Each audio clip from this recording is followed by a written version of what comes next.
The temperature dropped to minus 38 degrees Fahrenheit, minus 39 degrees Celsius, before midnight.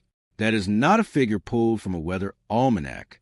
Local records from Choteau County, Montana, preserved in the Territorial Land Office, described the night of January 9th, 1887 as one of the coldest in living memory. A cold so precise and so absolute that it silenced the animals, froze the creek solid in less than 2 hours, and pressed against the walls of every cabin in the settlement like something with intention. Every cabin but one. From a distance, the difference was barely visible. A faint amber warmth behind a single frost-covered window. No towering column of black smoke roiling from the chimney. Not the desperate, continuous burn that marked every other homestead on that stretch of the Marias River Valley. Just a quiet, steady glow. Contained, controlled, alive. By morning, when the men of the settlement dug themselves out of their doorways and compared woodpile losses, some had burned through nearly half a cord in a single night just to keep from freezing. One homestead stood apart. The woman who lived there had burned less than a quarter of what her neighbors consumed. Her interior walls, according to a neighbor who later entered the cabin, were warm to the touch, not merely surviving the cold, holding against it. Nobody understood what she had done. Not at first. Some assumed she had found a cache of hardwood, denser, slower burning. Others guessed she had sealed her cabin better than most. One man, a carpenter who had built 3 of the settlement's cabins himself, walked around the outside of her home twice, studying the notching and the chinking, and found nothing unusual. The logs were standard. The foundation was stone, like several others. The chimney drew normally. What he could not see was what she had built on the inside. What she had understood, and what this story will reveal, was not a trick. It was not luck. It was a quiet application of a principle that the best vernacular builders of her era used instinctively, but that most frontier settlers overlooked entirely. That heat is not just burned, it is stored. And that the right material, stacked in the right place, could turn the interior of a small log cabin into something closer to a slow-releasing furnace than a wooden box fighting against the cold. This is her story. And it begins not with the coldest night of 1887, but with a woman who saw what no one else bothered to look for. The winter of 1886 to 1887 has a name among historians of the American West. They call it the Big Die-Up. It did not announce itself gently. The autumn of 1886 had been dry and unusually warm across the northern plains, warm enough that many ranchers delayed moving their cattle to lower ground, confident the season will hold. It did not hold.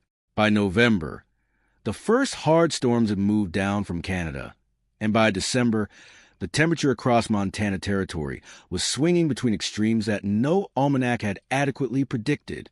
The Marias River Valley, in what is now north-central Montana, sat directly in the path of those Arctic fronts. It was a land of open grassland interrupted by coulees, shallow ravines carved by snowmelt over centuries, where the wind moved without obstruction for dozens of miles before hitting the first line of homesteads. Settlers there had been arriving steadily since the early 1880s, drawn by the promise of cheap land under the Homestead Act of 1862 and the recent arrival of the Great Northern Railway, which had pushed its line through the region in 1887. The cabins they built reflected the materials available and the urgency of their situation. Most were constructed of lodgepole pine or cottonwood, whatever timber could be hauled from the nearest wooded drainage, notched at the corners with a simple saddle or V-notch, and chinked with a mixture of moss, clay, and grass. Wall thickness rarely exceeded 8 to 10 inches, 20 to 25 centimeters. A single layer of logs, a single layer of cold. Heating was almost universally provided by a central fireplace or a cast-iron box stove. Burning would cut from the same timber stands that supplied construction. The problem was immediate and structural. A standard open hearth fireplace of the period vented between 60 and 70% of its generated heat directly up the chimney through convective draft. The radiant heat that remained warmed a roughly circular zone of perhaps 6 to 8 feet, 1.8 to 2.4 m, around the firebox. Beyond that radius, especially near the exterior walls, the temperature inside a frontier cabin on a night below 0 Fahrenheit, minus 18 degrees Celsius, could remain lethally cold. Families slept in layers, wool, buffalo hide, bearskin when available. Children were placed in the center of sleeping areas, away from the walls. livestock, if small enough, were sometimes brought indoors not as sentiment but as biology. A goat or two in the corner added measurable warmth through body heat. But what was the primary currency of survival? And what ran out? The average frontier cabin in the Marias River Valley during the winter of 1886 to 87 burned between 1.5 cords of firewood per month during peak cold, roughly 128 to 192 cubic feet, 3.6 to 5.4 cubic meters of stacked wood. A core, for reference, is a stack 4 feet high, 4 feet deep, and 8 feet long. It weighs, depending on species and moisture content, between 2,000 and 5,000 pounds, 900 to 2,270 kilograms. Cutting, splitting, hauling, and stacking enough to last through a Montana winter was not a weekend task. It was a months-long physical undertaking that determined whether a family lived or calculated wrong and froze. The woman at the center of this story had cut her wood. She had stacked it, and then she had done something with it that no one in the settlement had seen before. Before we understand what she built, we need to understand what everyone else was enduring. Walk into a standard frontier cabin on a January morning in the Marias River Valley in 1886, and the first thing you feel is the asymmetry of warmth.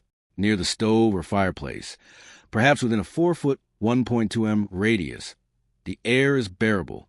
Step back 6 feet, and the difference is immediate and physical. Step back to the wall, and in extreme cold, you can feel the temperature drop with each inch your hand approaches the logs. This is not a failure of effort. It is a failure of physics that the standard frontier cabin did nothing to address. Log walls, even well-chinked ones, conduct cold in 2 primary ways. The first is direct conduction. Cold migrates through solid material from the colder side to the warmer side, relentlessly, following the temperature gradient. Lodgepole pine has a thermal conductivity of roughly 0.10 to 0.14 W/MK, better than stone, but still a continuous pathway for cold to travel from outside to inside. The second is infiltration. Air moves through gaps in the chinking around window frames, beneath door thresholds. On a night when the wind is running at 30 miles per hour, 48 kilometers per hour, across open ground, this infiltration is not a draft. It is a sustained bleeding of warmth. The cast iron box stove, the most common heating solution by the mid-1880s, was an improvement over the open hearth. A well-designed box stove captured and radiated between 40 and 55% of its heat into the room, compared to 30% or less for an open fireplace. But it still operated on a fundamental inefficiency. It heated the air, not the mass. And air, once the fire died down or the fuel ran low, lost its heat quickly. Frontier settlers learned this in the most direct way possible. They woke at 2 and 3 in the morning, shivering, to reload the stove. Those who slept too deeply sometimes woke to burst water pipes or, in the worst cases, did not wake at all. The walls themselves were part of the problem. A single log wall with no interior thermal buffer held almost no stored heat. It was, thermally speaking, transparent, a boundary that separated slightly warmer air from much colder air, but contributed nothing to the heat equation on its own. Every BTU burned by the stove was fighting not just the cold outside, but the cold that the walls themselves were conducting inward. Experienced settlers knew to hang blankets or hides against the interior walls. Some packed moss or dry grass between an inner and outer layer of boards if they could afford the lumber. A few had read or heard from older immigrants about the Scandinavian tradition of building a loft close to the ceiling, trapping the rising warm air into a sleeping space above the cold floor. These were all intelligent, layer responses to the same problem. But none of them understood what she understood, that the woodpile itself, the fuel they were storing outside, in the snow, losing density and combustion efficiency with every freeze-thaw cycle, could be brought inside and made to do 2 jobs at once. The cold crept through every wall in that settlement, through every wall but hers. Her name, as it survives in fragmentary land records, and a single mention in a letter preserved by a descendant, was Maren Aldvik. She had come to Montana Territory in the spring of 1884, 2 years before the big die-up, alongside a small wave of Norwegian-American settlers who had moved west from Minnesota following the land boom. Her husband, Edvard, had died of a lung infection in the autumn of 1885. The details are sparse. The way death was recorded sparsely on the frontier, leaving Marin with a 160-acre homestead claim, a 14 by 18-foot, 4.3 by 5.5 m log cabin, 2 children under the age of 8, and the approaching winter of 1886. She was not, by any account that survives, a woman who panicked. What she did, in the weeks before the first serious cold arrived, was watch. This is a detail worth holding on to, because it is exactly the quality that separated her from the men who would later mock her solution. They were builders. She was an observer. And the frontier, it turns out, rewarded observation as generously as it rewarded labor. What she noticed first was the interior north wall. The cabin faced roughly south, as most were positioned to capture passive solar warmth through the single south-facing window. The north wall, consequently, received no direct sunlight, neither from outside nor from the window's indirect glow. On cold mornings, before the stove had been burning for an hour, Marin noticed that the north wall radiated a cold that the other 3 walls did not. Not dramatically, but measurably, if you press your palm against the logs and then against the east or west wall in comparison. The north wall bled cold into the room like a slow leak. She also noticed the woodpile. Like most homesteaders, Marin stored her cut and split firewood outside, stacked against the exterior of the cabin's east wall, partly sheltered by the roof overhang.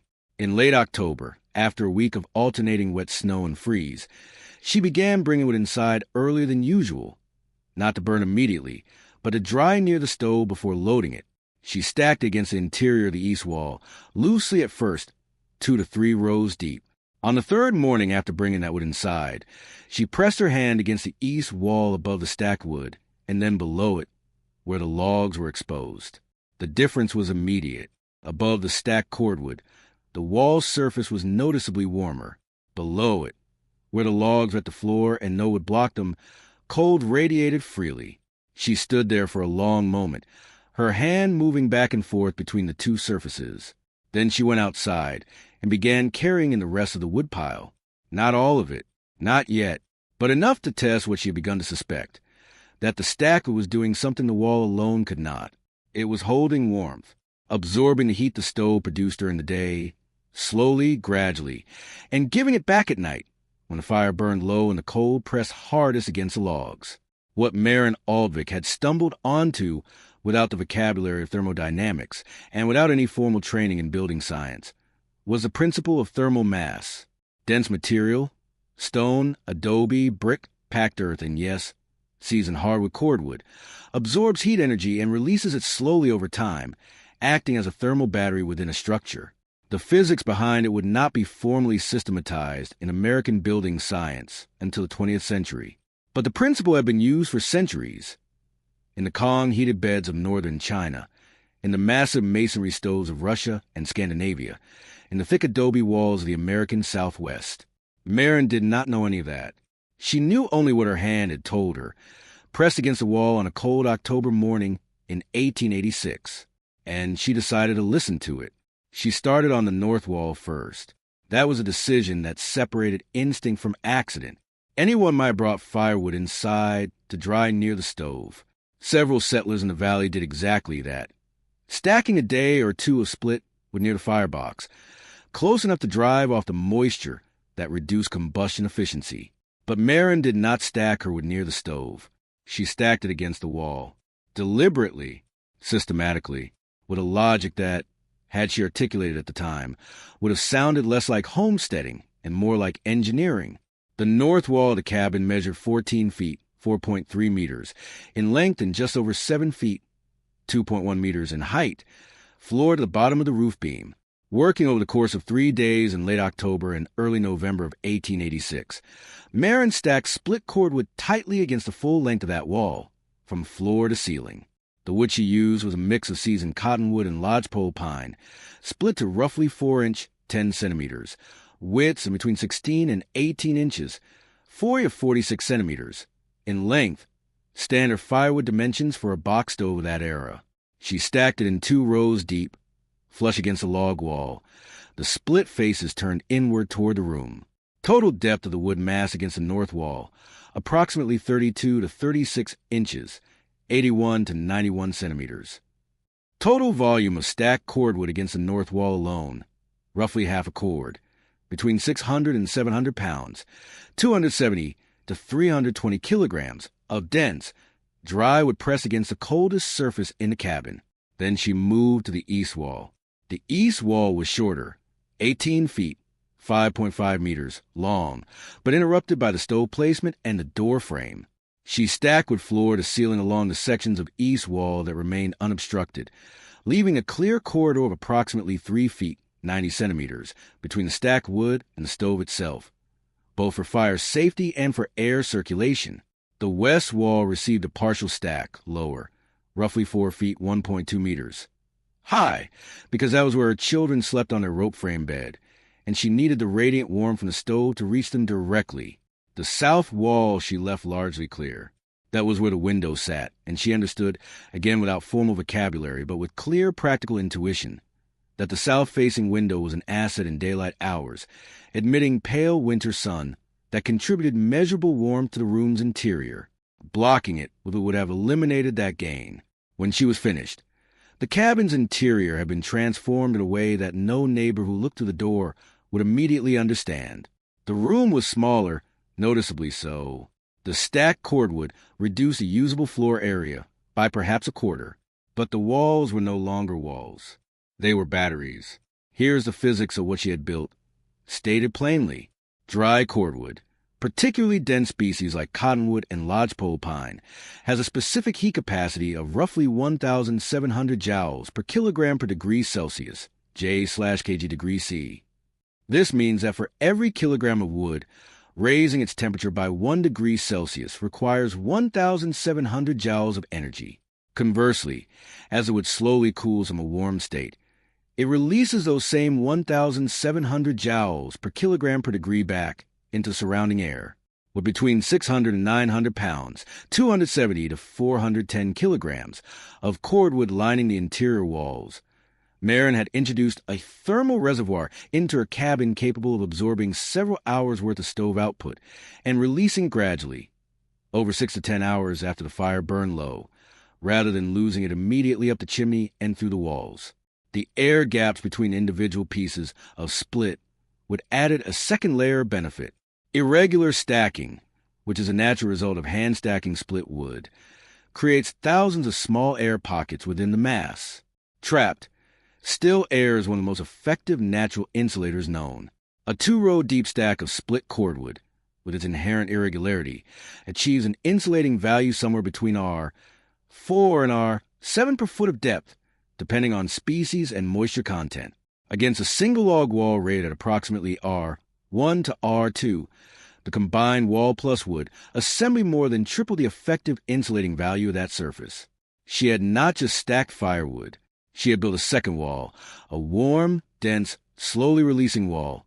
Inside the first one, her children, ages 6 and 8, helped carry the last armloads of wood through the door on the afternoon of November 4th. By that evening, with the stove burning at its normal rate, Marin pressed her palm against the face of the northward stack and held it there. It was warm, not dramatically, not like a stove surface, but steady and deep, the warmth of something that had been absorbing heat all day and intended to hold it through the night. She fed the stove less wood than usual that evening. The cabin stayed warm until morning. Word traveled the way it always did on the frontier, slowly at first, then all at once. By the second week of November, 2 of Marin's nearest neighbors had seen the inside of her cabin. The first was a woman named Ingrid Sorby, who had come to borrow a tin of lard and had stopped in the doorway, staring at the cordwood stacked floor to ceiling along 3 walls of the small room. She said nothing immediately. She took the lard. She walked home and described what she had seen to her husband, Hawken, who was one of the settlement's more experienced builders. He had framed 2 cabins in the area and considered himself a fair judge of practical construction. Hawken Sorby arrived at Marin's door 2 days later. His objections, as oral accounts passed down through the Sorby family described them, were immediate and specific. He stood in the center of the cabin, turned slowly, and counted 3 distinct problems with what he saw. The first was fire risk. Stacking dry cordwood against the interior walls brought combustible material within a few feet of a cast-iron stove that, on the coldest nights, glowed cherry red at its firebox door. A stray ember, an overloaded stove, a child knocking a log into the stove's proximity. Any of these, he argued, could turn the heat-storing wall into a firewall. The second was structural. The weight of several hundred pounds of stack wood pressing against the base logs of the cabin's interior, he argued, would accelerate the settling and compression of the log walls over time, forcing the chinking loose and creating exactly the gaps that let cold in. The third was practical. She was burning interior space. A 14 by 18-foot cabin was already a tight proposition for a woman with 2 children, reducing the usable floor area by 20 to 25%. He estimated losing roughly 40 to 50 square feet, 3.7 to 4.6 square meters of living space was not a thermal engineering decision, he said. It was desperation dressed up as cleverness. He was, by the standards of his time and experience, not entirely wrong. The fire risk argument had genuine merit. Cast iron box stoves of the 1880s were not precision instruments. Their draft control was rudimentary, and an inexperienced operator could easily push one to temperatures that sent sparks through gaps in stovepipe joints. Marin had addressed this by leaving a clear corridor between the stacked wood and the stove, and by ensuring the wood faces nearest the stove with a round, bark-covered sides rather than the dry split faces. Bark chars more slowly than expose or grain. But this was a detail that Hawken, standing in the doorway, had not observed closely enough to credit. The structural argument was largely incorrect. Stacked cordwood resting against the base of a log wall exerts compressive force, not lateral force. It does not push the logs outward. It simply rests against them, adding weight at the bottom of the wall where the foundation stone already bears a vertical load. The chinking above the level of the wood stack was unaffected, but Hawken had built with green logs that settled and twisted unpredictably, and his instinct was to mistrust any additional force applied to a frontier wall. The space argument was the one that landed hardest with the other settlers. The frontier cabin was already a study in compression. Every object, every person, every animal that sheltered inside it competed for the same few hundred square feet. Deliberately reducing that space, even for thermal benefit, struck most of the settlement's residents as a peculiar trade. A man named Bertel Omdahl, who had homesteaded the claim adjacent to Marin's to the northwest, said, according to a letter his wife wrote to a cousin in Minnesota, preserved in a private family archive, that Marin had filled her house with the outdoors and left herself no room to live in it. He said it with a laugh. The letter notes, not cruelly, but with the settled confidence of a man who assumed the winter would prove him right. Marin did not argue with any of them. Oral accounts, fragmentary as they are, agree on this point. She listened. She thanked Hawken for his concern.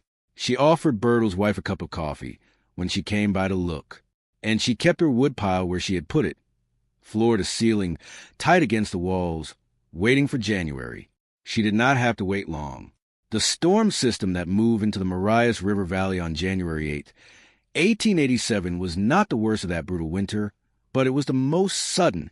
Temperature records kept by the Territorial Land Office and cross-referenced with ranching diaries from the region indicate that the overnight low on January 9th reached between minus 38 and minus 42 degrees Fahrenheit, minus 39 to minus 41 degrees Celsius, the kind of cold that makes iron brittle, freezes exposed skin in under 4 minutes, and turns exhaled breath into a fine frost before it disperses.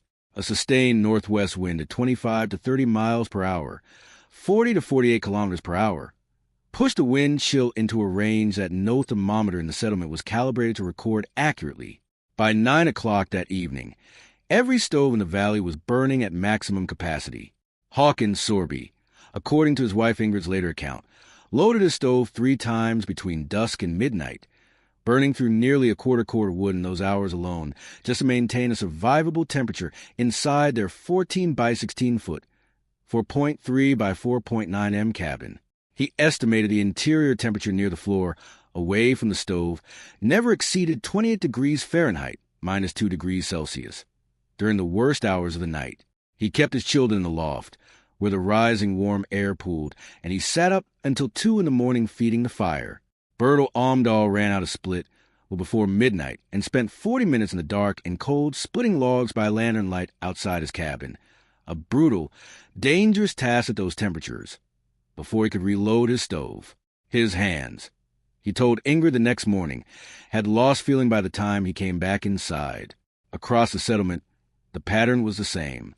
Survival that night was measured in armloads of wood. Inside Maren Aldvich's cabin, the night unfolded differently. She had loaded the stove normally at dusk, a standard charge of split cottonwood, the kind of load that would burn steadily for 2 to 3 hours. She had not overfired. She had not panicked. She fed the stove again at 9 o'clock, and again at roughly midnight. 3 loads of wood through the entire night, less than a third of what Hawken burned, less than half of what any other cabin in the settlement consumed before sunrise. The reasons were measurable, and they operated simultaneously. The cordwood walls had been absorbing the stove's heat output since early November. 2 full months of slow thermal charging, during which the wood mass had gradually equalized to a temperature several degrees above the ambient room air.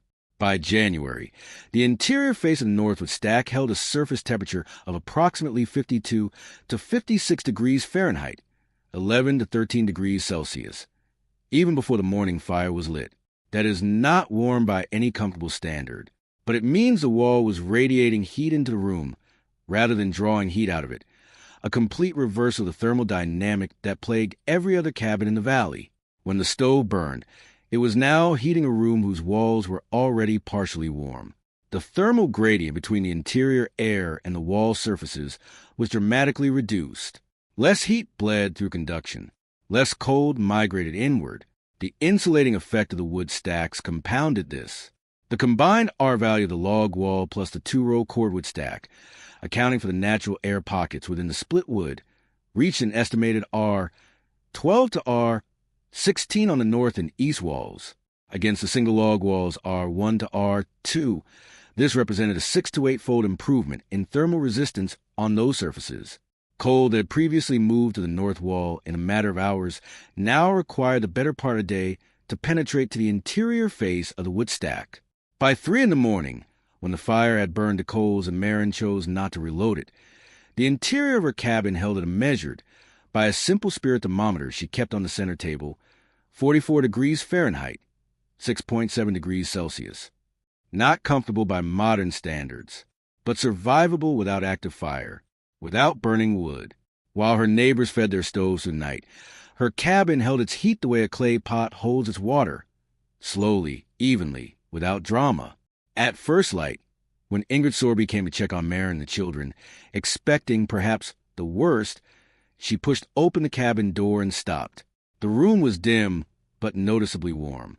Maren was at the stove, building the morning fire from a modest pile of wood. The children were asleep on their bed, uncovered above the waist, a detail Ingrid would repeat in her account more than once, as though it contained the whole argument. Uncovered, in January, after the coldest night of the year. Ingrid pressed her palm against the face of the Northwood stack. It was warm. She stood there for a long moment, her hand flat against the stacked cordwood, while outside the temperature was still below minus 30 Fahrenheit, minus 34 degrees Celsius. Then she turned to Maren and asked, quietly, how much would she have burned through the night. Maren showed her 3 loads, the same modest pile she started each evening with, barely diminished. Ingrid Sorby walked home and told her husband everything. He listened without speaking. Then he went to the door, looked out at his own depleted woodpile, reduced by nearly half after a single night, and was silent for a long time. He had no laugh for this, only the specific, humbling quiet of a man who had been wrong about something that mattered. By the following autumn, the fall of 1887, 3 cabins in the Marias River Valley had interior cordwood walls. Hawken Sorby built his first, with characteristic precision. He added a single-row stack along his north and west walls before the first hard frost, consulted Maren on the spacing near the stove, and reported that his family's wood consumption that winter dropped by roughly 35% compared to the previous year. Bertel Omdahl waited until December, skeptical to the last, then stacked wood against his north wall after the first serious cold snap. He did not achieve the same results as Maren. A single-row stack, added late, with green cottonwood that had not dried sufficiently. But he noticed a difference. He was warmer than the year before. He needed fewer midnight trips to the woodpile. He stopped laughing. A third family, Recent arrivals from Sweden, whose name does not appear consistently in the land records, built their cabin that year with the cordwood walls planned from the start, constructing slightly wider interior dimensions to account for the space the wood mass would occupy. Their solution was, in a quiet way, more architecturally sophisticated than Marin's improvised adaptation. They treated the cordwood layer not as furniture, but as part of the building itself, integrating it with a floor plan from the outset. What Marin Aldvik had discovered through observation and necessity was, in the broader sweep of vernacular building history, not entirely without precedent. The principle of using stacked cordwood as a thermal buffer appears in fragments across multiple cold climate traditions. In the Russian and Scandinavian frontier settlements of Siberia and northern Scandinavia, massive masonry stoves, the pechka and the kakelugn, operated on the same core logic. Dense material absorbs heat during firing and releases it slowly over 12 to 18 hours, reducing the total fuel load required to maintain a survivable interior temperature. The specific application of using the woodpile itself as the mass was a frontier improvisation, born of necessity, but it drew on the same physical truth. In the American Southwest, the thick adobe walls of Pueblo and Spanish colonial architecture performed an analogous function through thermal mass.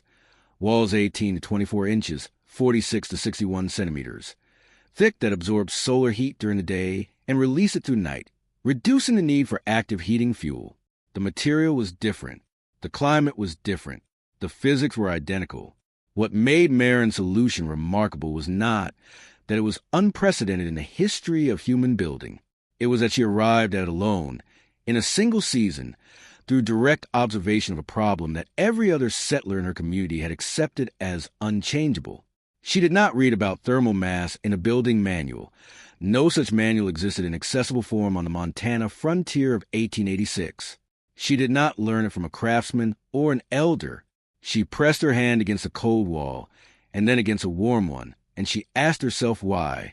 That question, why is this surface different from that one, is the same question that underlies every significant advance in vernacular architecture across every culture that has ever built in a cold climate. It is the question behind the Russian masonry stove, behind the Inuit snow house, behind the sod-roof longhouses of Iceland and the semi-subterranean Barabara of the Aleutian Islands. The answer always is mass, density, the willingness of material to absorb, hold, and slowly return the energy that fire produces. Modern building science has formalized all of this. We have R values and thermal mass calculations and energy modeling software that can simulate, to 3 decimal places, how a wall assembly will perform over a 24-hour temperature cycle. We have spray foam insulation and triple-pane windows and vapor barriers. Our cabins and houses, in terms of thermal performance, are incomparably superior to anything Marin Aldvik had at her disposal in 1886. And yet, there is something worth sitting with the image of a woman in a 14 by 18-foot log cabin on the Montana frontier, who looked at her woodpile and saw not just fuel, but a wall, who understood, without equations, without formal training, without anyone to confirm she was right, that heat is not just something you burn, it is something you can hold.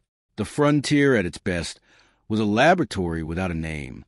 It ran experiments on every family that tried to survive in it, and the ones who watched carefully enough, who pressed their hands against walls and asked why, who moved their woodpile inside and watched the temperature hold through the night, those were the ones who figured out the answers first.